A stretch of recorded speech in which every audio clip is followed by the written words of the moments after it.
తల మీద చెయ్యి వేసి బొట్టు పెట్టినా, తాళి బొట్టు మెడను కట్టి బొట్టు పెట్టినా, తల మీద చెయ్యి వేసి బొట్టు పెట్టినా, తాళి బొట్టు మెడను కట్టి బొట్టు పెట్టినా, సన్ని కళ్ళు తొక్కినా సప్త పదులు మెట్టినా, సన్ని కళ్ళు తొక్కినా సప్త పదులు మెట్టినా, మనసు మనసు కలపడమే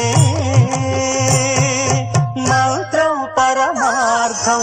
శ్రీరస్తు శుభమస్తు, శ్రీరస్తు శుభమస్తు.